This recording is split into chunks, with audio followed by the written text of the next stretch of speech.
welcome to another amazing episode of Say It Online, where we help digital agency owners stop just randomly shouting into the void and start communicating meaningfully and effectively in this digital age.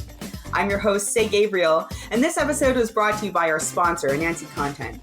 If you're sick of conversion content being a huge pain in your agency's butt, especially websites, campaigns, etc., let's talk.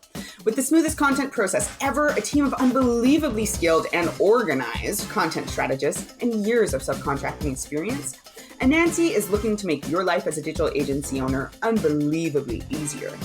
Just head, if you're interested, to anansicontent.com, that's ANANSI content.com, and hit Let's Talk.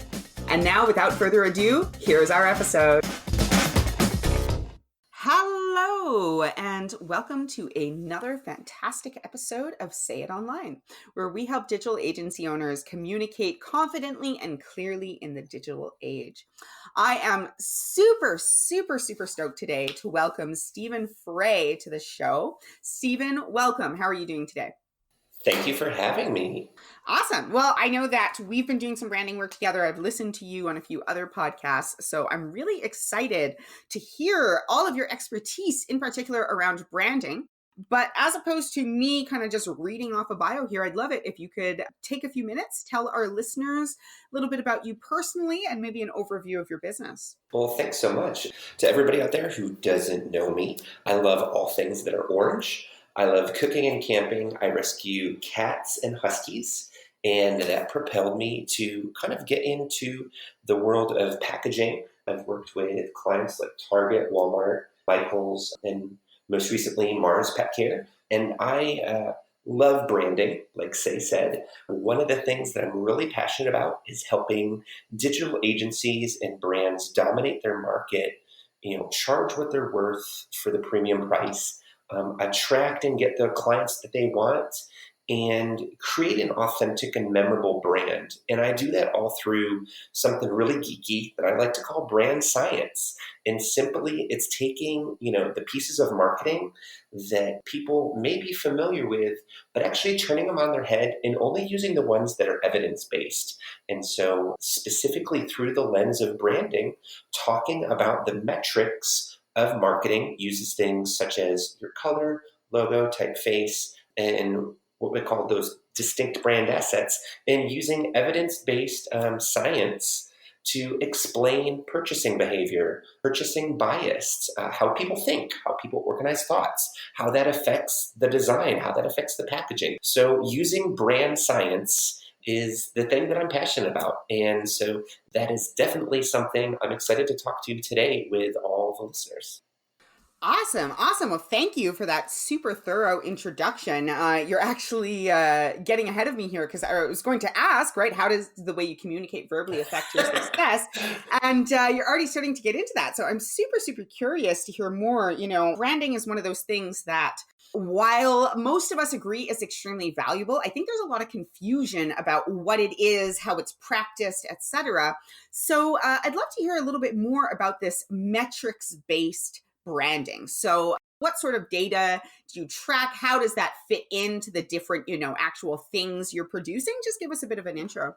Sure. So one of the main areas that I look at brands at is regarding their distinct brand assets. That term may sound really weird, but think of it as a palette. Whenever you're going to work on a project, you obviously want as many tools, or if you're going to paint a picture, you want as many colors as possible so that you can have the best, portrait for your needs. And so in this case, the major metrics that I use revolve around distinctive brand assets. And your distinctive brand assets are really just like your senses. So they're like a palette.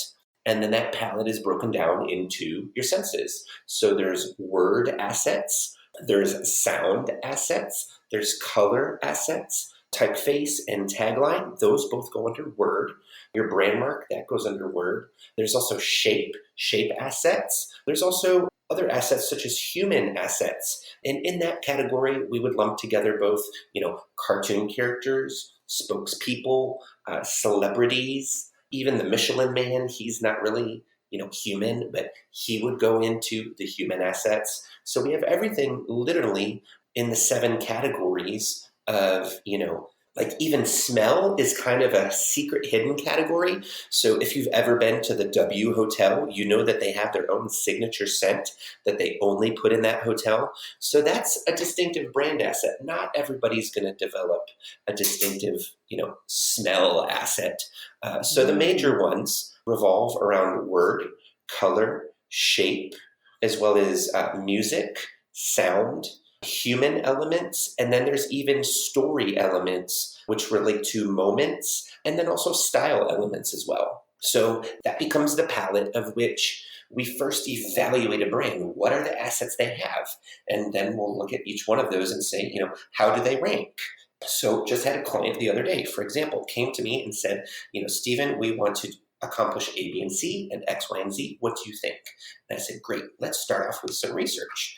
And what we found was their color, their main brand color, was very indicative of the category they were in already.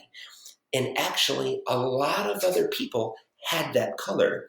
So one of the first questions you ask, whether it's a word or a sound or a color or a shape, is A, does this, signify my competition? Yes or no? Then you move on. Does this cue up my industry? Like, is this blatantly associated with my industry? And then the next one is this associated with any sub-channels or subcategories of, my industry? So basically, you want to make sure that those assets are distinct as possible. And it's almost like stepping on toes. You don't want to step on someone else's toes. You don't want to use someone else's asset because you're going to get a cease and desist letter.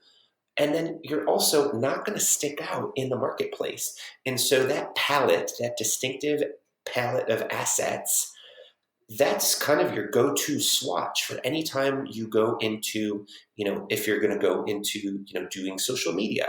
In social media, you're going to queue up some of your color assets. You're going to queue up probably your typeface assets, and then also probably some photography assets. And those are the best ones suited for that channel. So the way that you look at each of those assets is you're using them per instance. And it's more about creating a living, feeling personality. I was on another podcast and I mentioned, when you go to a wedding, are you showing up in a superhero outfit or are you showing up in a tux or formal gown? Well, you have to know, is this a superhero themed wedding or is this a formal event? Because the context of what you're doing is really important. So there's a lot of little kind of rabbit holes that we can go off into. And the most important thing is understanding that the distinct brand assets you have that you use to communicate, word, shape, color, story, human, music, sound, that they have to be on 2 kind of like planes. It's like math class. There's an X and a Y axis. And the one on the left going up and down is fame and memorability or fame. And then the one, going from across the other direction is uniqueness. And so every asset is ranked according to fame and uniqueness. And so when I'm doing a brand audit, we're looking at basically 50% or more. And the goal is to get both of those numbers for all of those assets to 100%. Is this the most notable, recognizable asset in this category for my client? So that would be a Nancy content. That would be Mars Pet Care. That would be, or specifically it would be about, one of their brands. But the goal is to ensure that those assets are ranking high on the fame and uniqueness spectrum and that they're not queuing up anything related to their competition. Okay, so there's so much to unpack there, right? I've just got my mic on, I'm like tip-tapping notes here. But one of the last things you said particularly caught me, and I'd love to dive into it a little more. So I really love this idea. First of all, I love the ranking or perhaps the context that you've given it, that kind of simplifies this super nebulous idea of brand into kind of these 2 spectrums, fame versus uniqueness. And I think all of us can relate to those super unique or super famous or both brands. And, I think if I were seeking to pursue a unique brand, that's something I'd be able to recognize. But how does your average business, so to speak, whether that's an agency or an agency trying to do this for their clients, how do you rank on the fame scale? Like, how is that something that you build? Sure. So, obviously the easiest answer to the question is you hire a professional and you hire me. But if you're not at that point, and, some people very well may not be, they want to ask themselves some questions about, where they're at. The goal for you to start is just pick what you have. To start off, just go with what you have. And so if we're talking about color assets, just ask yourself, am I using one distinct color all the time? Probably 60 to 75% of the time, you should be using one single color. About 30 to 50% of the time, you should be using color combinations. Then, as well, there's also the application of a color on an item. So if anybody's familiar with Coca-Cola, they recently just launched Coke Orange Vanilla, which I'm ecstatic about. I love orange. I love all things orange. I turned orange when I was little. I ate so many things that were orange. I have orange kitty. I love orange. But when you look at the Coke Zero can, they have a single color, which is the black, that they've dedicated to Coke Zero. They have a color combination that you can see specifically to the Coke Zero line that only the Coke Zero line utilizes.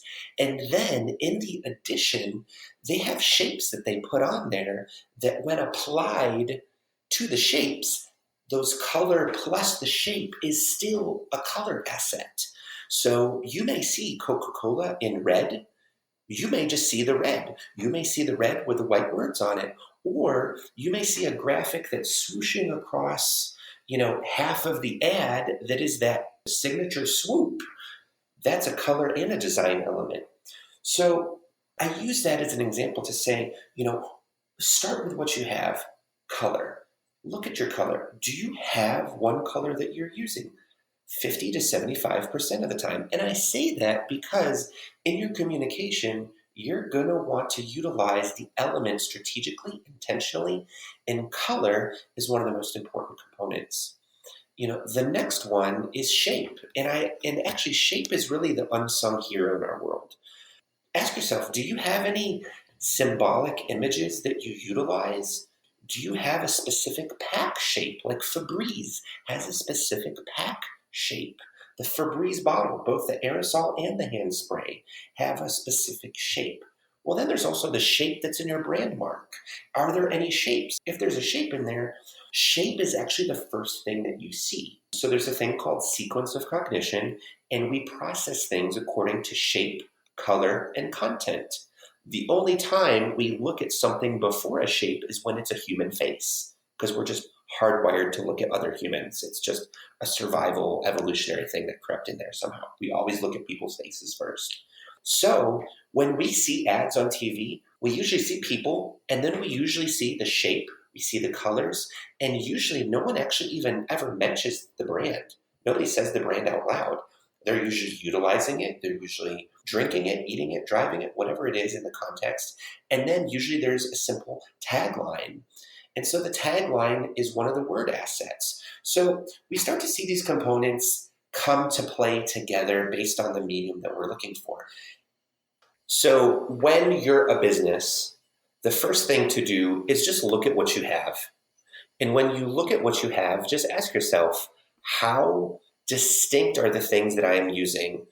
Do my customers acknowledge this color?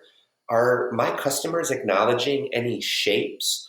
Are they acknowledging any fonts, words, or taglines? Are they already, getting to know my unique graphic style? Are your ads all cartoon? Like the Red Bull cartoons ads. That's a specific style. That's part of a story asset. Or are there moments in your journey that people associate to you? Every time my customer X, they think of me. Is there anything that you can fill in that? So the first stage is really just assessment. You have to look at what you have, and then you can start to evaluate, how unique and distinct your assets are and how recognizable they are to your customers and your market. Okay. Okay. So I just want to recap this element and kind of bring us full circle to where we started here. So we were chatting about kind of the fame aspect of it, which is the recognizability. And what I'm hearing from what you've shared here is that it sounds like partially the first step is to really examine what you already have and see where consistency or recognizability already exists. And I'm hearing that really kind of two, and I'm sure it's more complex than this, but again, for kind of someone who's a little bit new to this to wrap their mind around it, Certainly. I'm hearing that part of it is consistency. So are you aware of the elements that you're using within, this framework of different types of assets you've given us? And the second piece being, are you leveraging these concepts such as shape or color, or even, as you said, like a story or a style element to create consistency and recognizability? Now, and I'm sure you have more to say, and potentially you can get back to this question, but I'm quite curious with all of these different things to consider. Like you've talked about these individual brand assets, but how do you tie them all together in a cohesive way? Sure.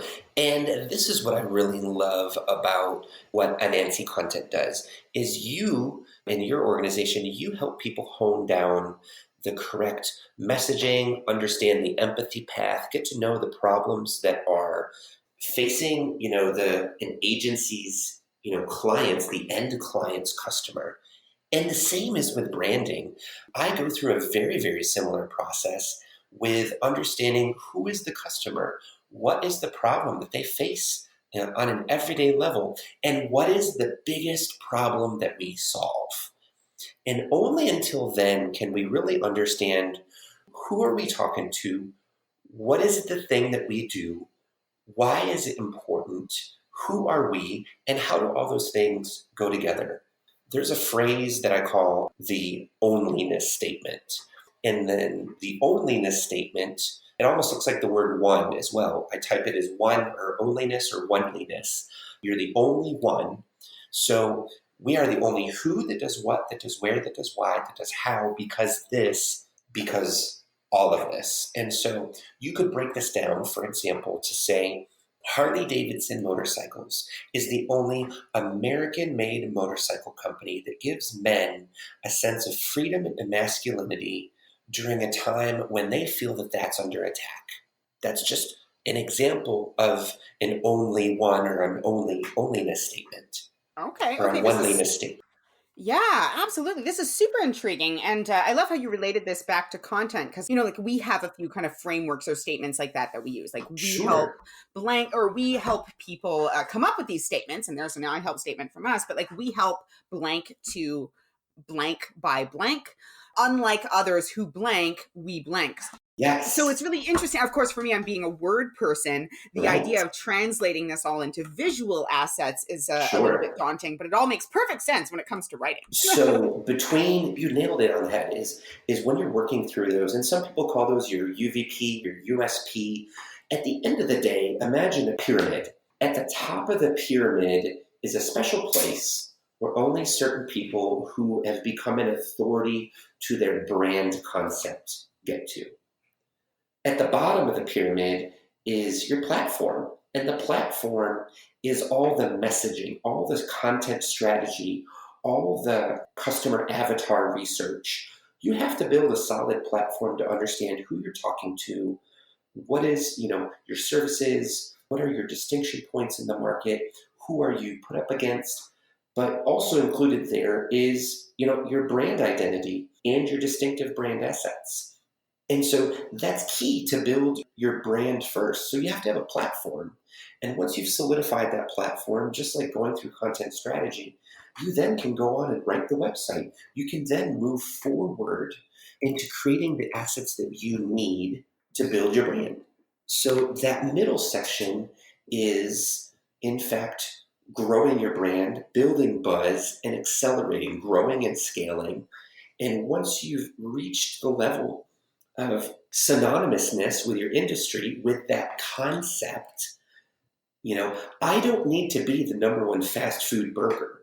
I just need to be the number one big, sloppy, juicy burgers that men 35 to 40-year-olds want to eat.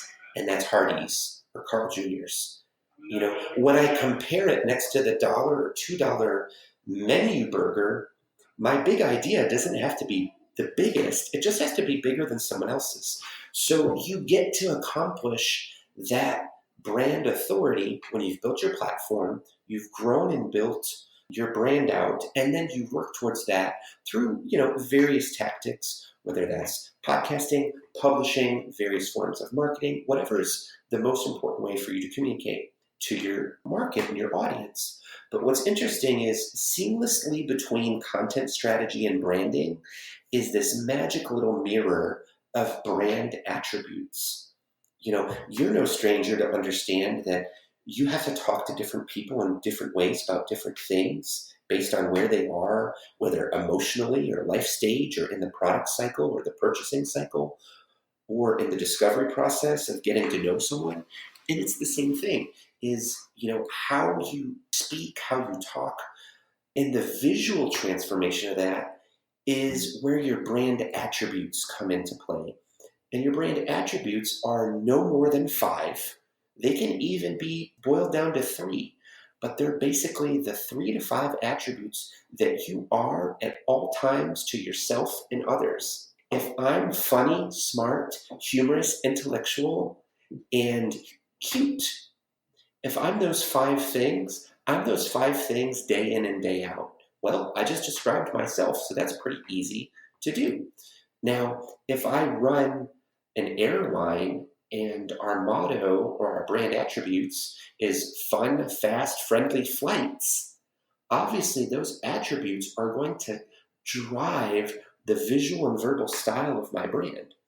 So all of a sudden, we have kind of a lens that everything we do is filtered through. And it's not just the big idea of why you exist beyond making a profit.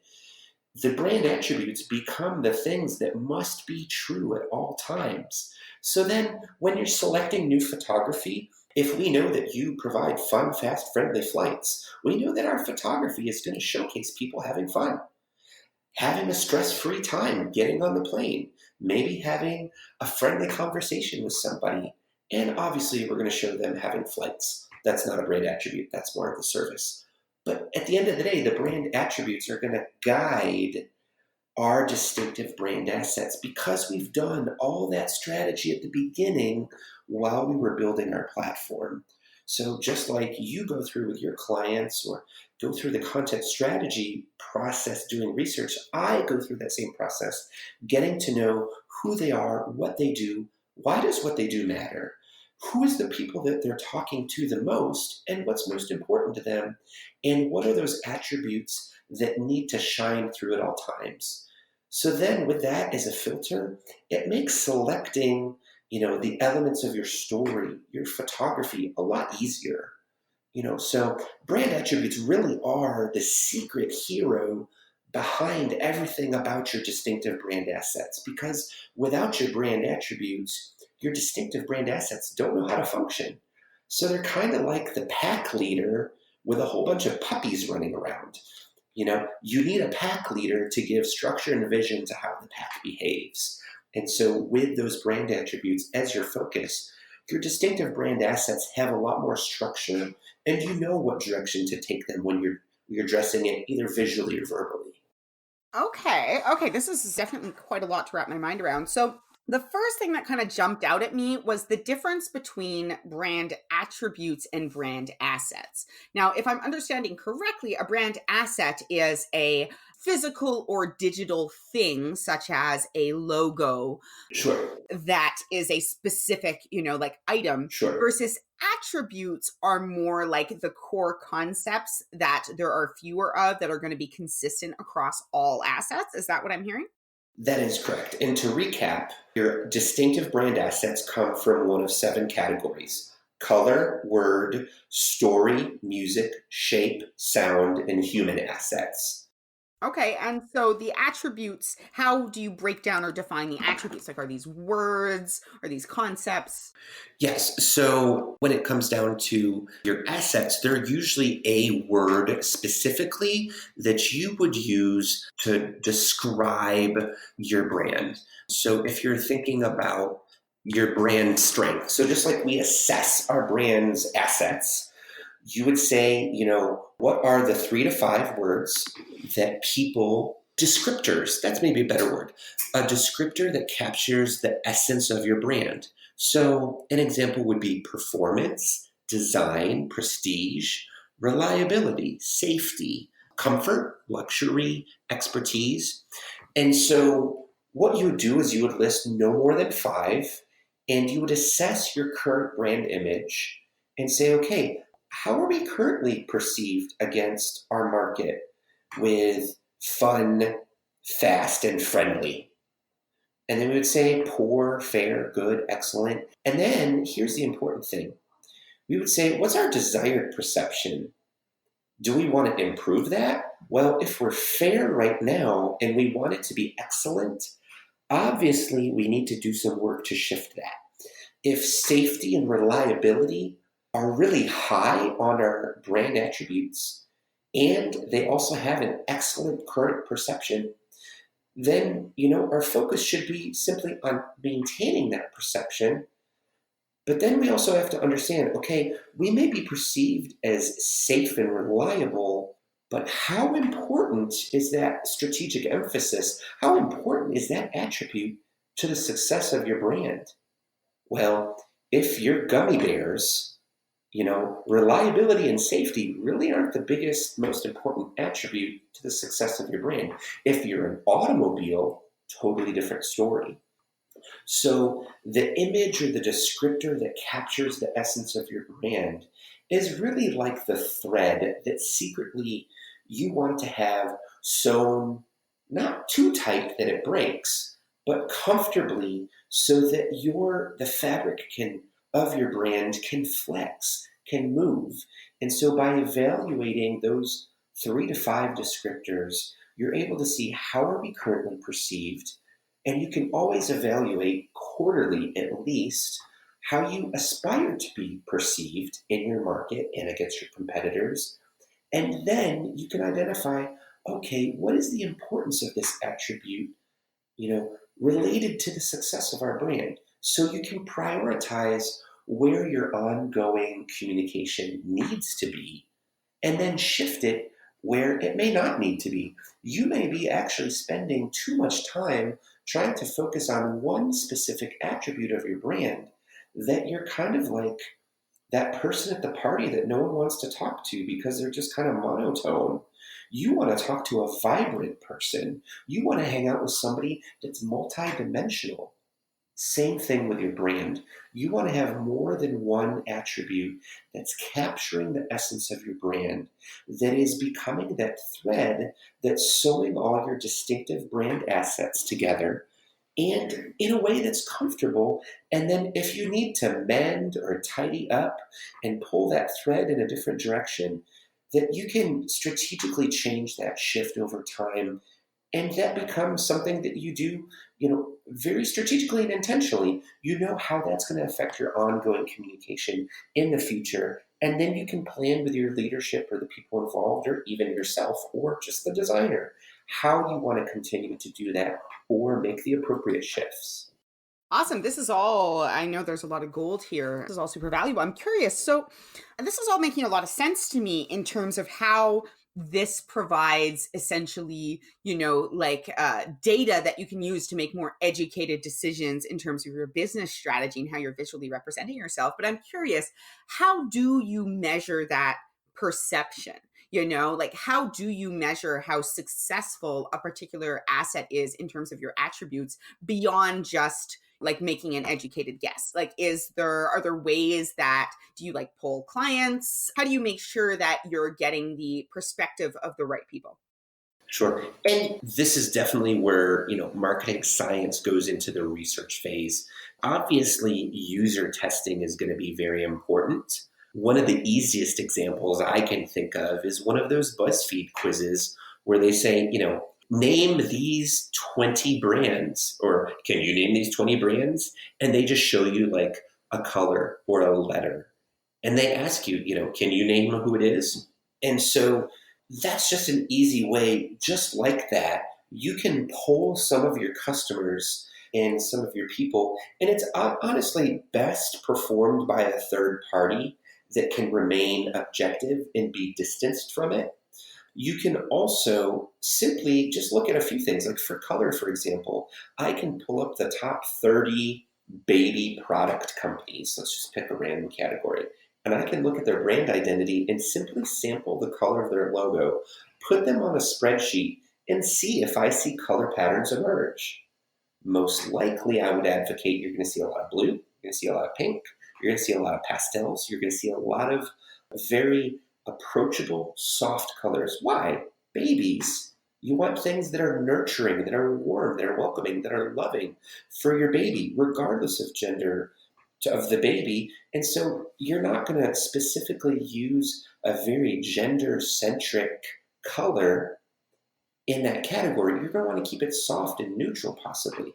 Or you're going to want to keep it fun and fresh with the photography in a way that doesn't distract. So what color are Huggies? What color are Loves? What color are these other baby products in the area that we're looking at? And if you're looking at those and you see color patterns, you're going to have to do some more investigation and say, why don't I see yellow in there? Well, if we're talking about baby diapers, obviously we don't want yellow because it looks like pee-pees. So why would that color be in there? Same thing with dentistry. Sometimes we can make those assumptions why a color is not being used in a category. Other times you can't. Sometimes you may have to look far back.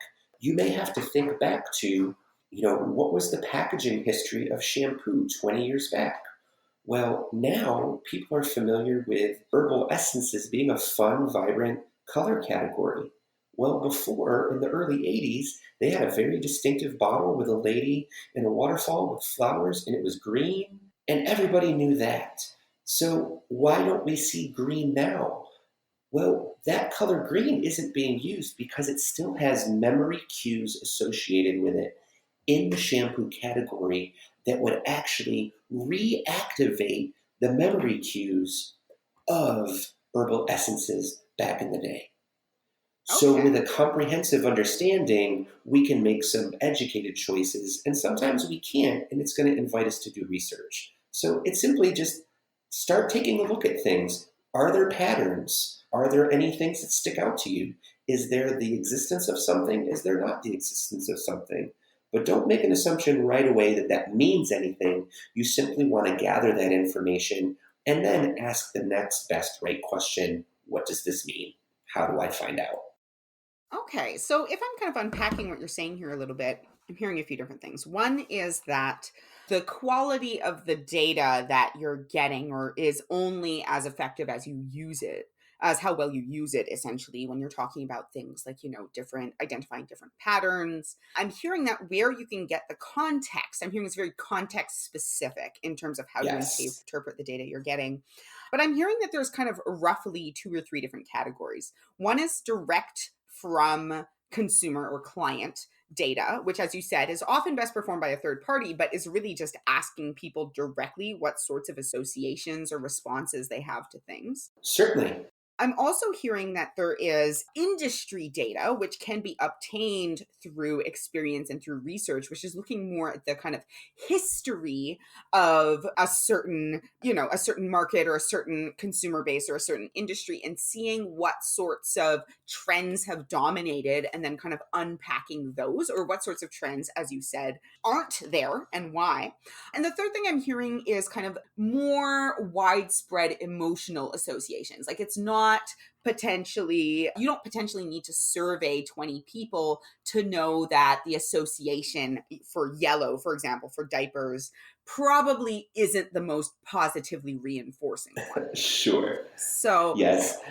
Okay, so that's all very intriguing. And then I'm hearing that there's kind of different ways that you can apply that contextual awareness to make critical thinking decisions in terms of how to adjust. You've nailed it right on the head. Just listening and discussing with me, you've identified the three main areas really of what I call brand congruency. The easiest way to think of this is a ball diamond. A ball diamond has first base and third base as the foul lines, and then they have second base, which is equidistant from each of the first and third bases. To get to first base is the customer. You have to be able to speak the language of the customer, and you have to be using phrases and messaging, imagery, things that contextually make sense. If I'm going to the baby aisle, the contextual importance of those distinct cues is going to be a lot different than the pet aisle. And some of those are going to be what we call shared memory structures. If I go to the pet aisle, there's going to be a lot of pictures of feeding the dog, the animal running, imagining a daily life. Those, in fact, are shared brand assets or, just common memory structures. It's something that exists in all of our minds. The distinctive brand asset is where we queue up and we say, aha, we're the number one choice in this category. So first base is the customer. We obviously have to be speaking their language. And then third base, it's not quite like baseball in the sense we don't run to first base and run to third base. But on the third base is the industry. We have to be using the same language as our industry as well. So that's kind of a foul line for us to consider. And so we can take some general cues of imagery, type, messaging, personas, even the types of assets that are used. Even when you think about a product, a premium product versus a cheap product, what does the difference between a premium product have versus a cheap product? Does it have different photography that makes it feel more or less premium? So we've got the customer, we've got the industry, and then our competition is out there as well. And we want to be positioned distinctly against them.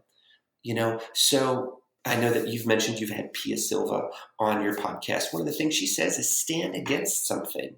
If this is a 2-in-1 shampoo, I need to know that this is not a 2-in-1 shampoo, that this is a separate conditioner and a separate shampoo. I need to know that they're distinctly different from each other. I also need to know that one is for women and one is for men, or one is for colored hair. And so there's a reason that we have to understand our competition so that we can articulate how we are distinct against. There's a famous marketer who said, you need to differentiate or die. I actually quite disagree.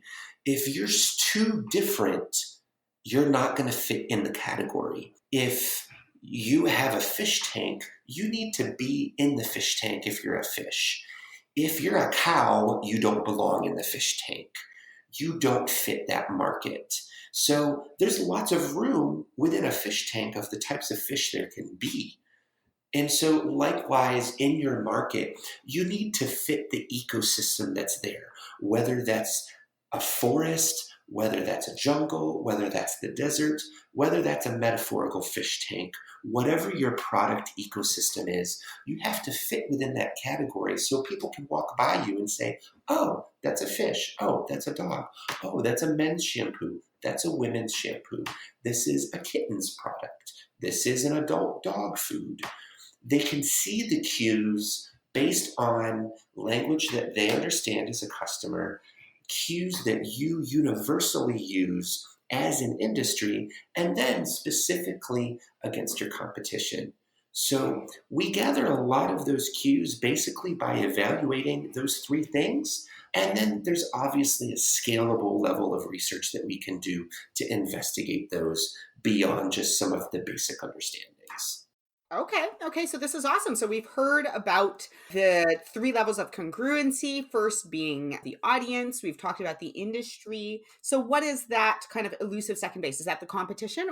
So yes, the competition is the second base. And I put this in second base in my metaphor because sometimes, like I said, in the comparison of Carl's Jr. versus McDonald's, do you want to bunt the ball or do you want to hit a home run? And sometimes that may just be part of your strategy as a company. Do you really need to have a home run every time? Or do you need to have the Walmart model, which is low price and high quantity? And so therefore you can just bunt the ball all day and eventually you get a higher scoring than someone who has a home run 1 out of every 10 times, metaphorically speaking, with the customer. Okay. So second base helps you gauge how you're hitting the ball or where you're hitting in the playing field within the boundaries. Okay. Okay. Awesome. So baseball definitely isn't my strength. So I'm not sure if I can continue with the baseball analogy. But certainly me, it's like sports. Do you want to hit it far or do you want to hit it really short? And how often do you want to hit it? So basically, yeah, it's just helping you figure out what is your strategy, how do I talk to my customer, what are the cues, and then where do I stack against my competition. Okay. Okay. So this is awesome. I think this is really, as we come to the end of our time here, a really strong note to kind of wrap us up on. I know that my head is, let's just say I'm going to listen to this podcast a few more times, and probably take a few more notes.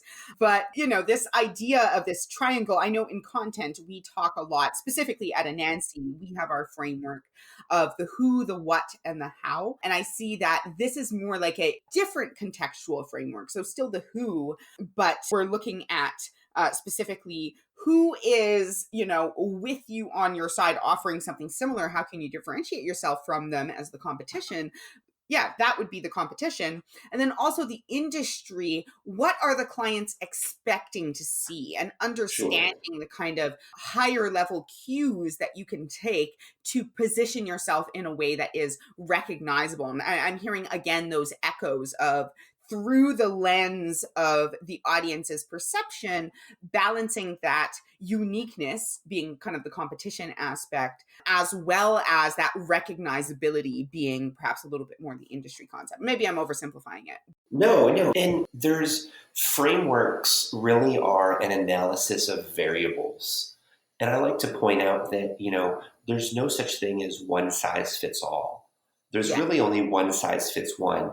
And what frameworks, and there's many different metaphors that I have, there's the fame and uniqueness spectrum. There's the congruency in the Bible or in the branding baseball. There's those different metaphors and those different tools because there are different variables. And those are really what we're helping, what I'm helping, what you're helping.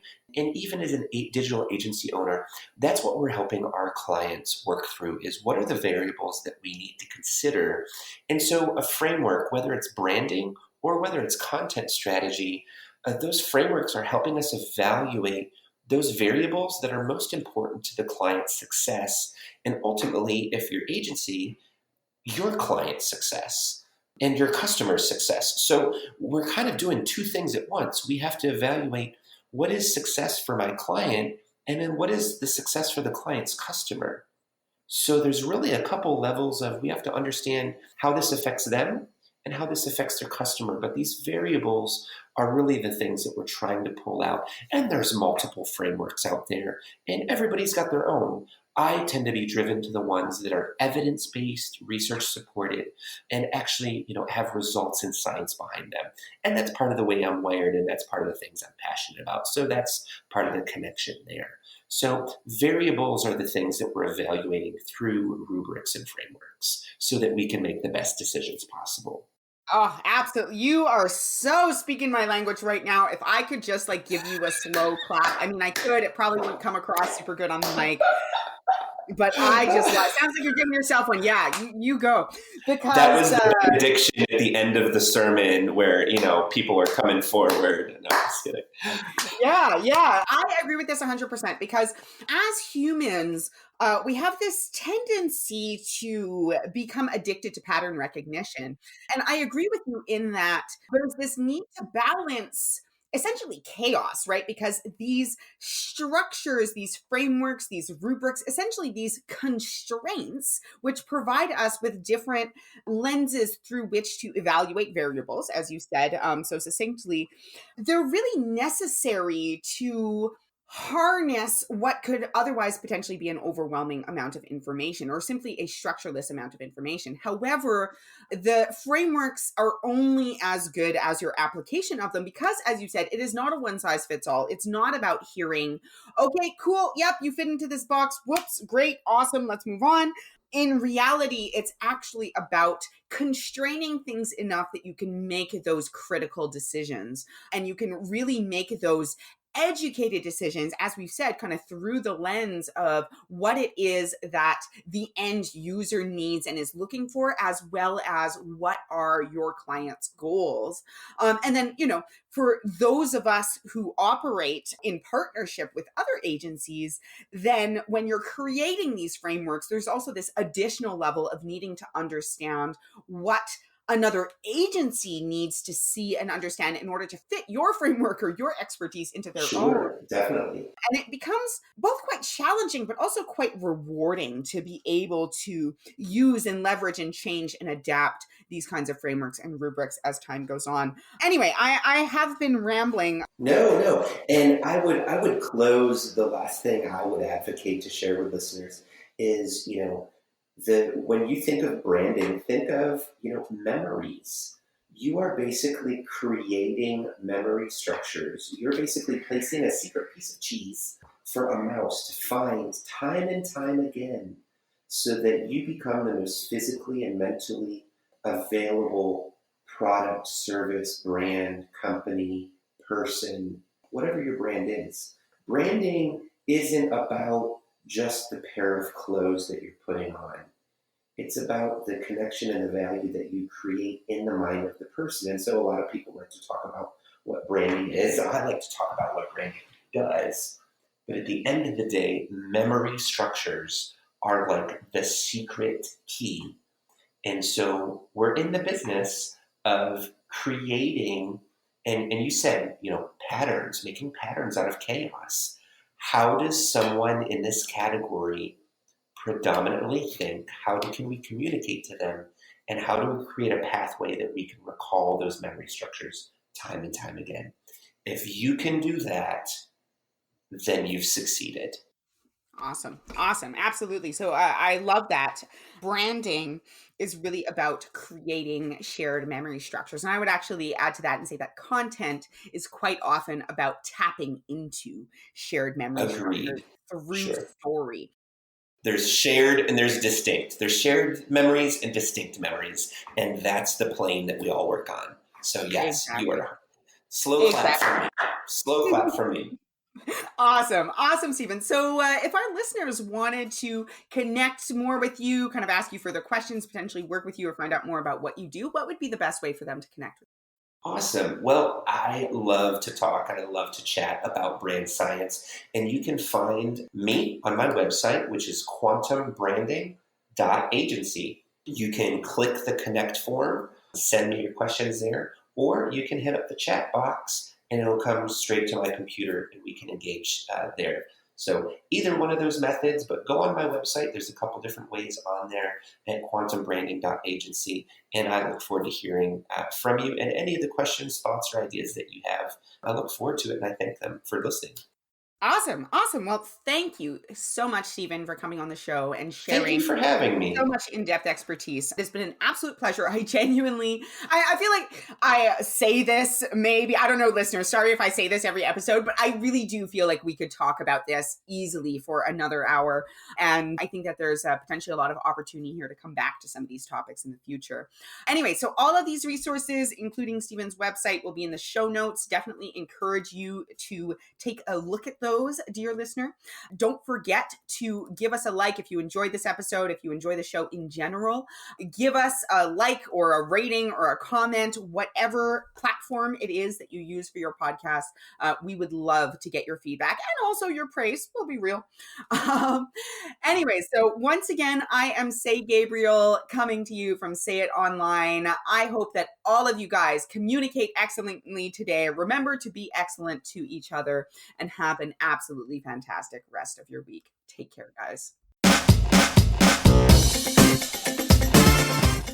And that does it for another amazing episode of the Say It Online podcast.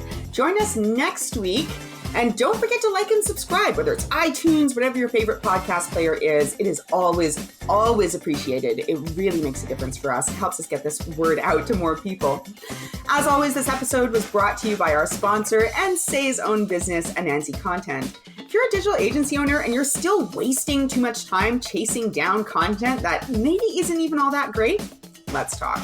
We've spent years working on the best process for selling, planning, and delivering amazing conversion content for your client projects. Better yet, we moosh our process to yours so that your client and you have a seamless and amazing experience the entire time through. If you're interested, just go to our website. That's www.anansicontent.com. That's ANANSI content.com. And just click Let's Talk. I'd love to chat with you. Someone else on the team would also love to chat with you too. Hope you have an amazing rest of your day.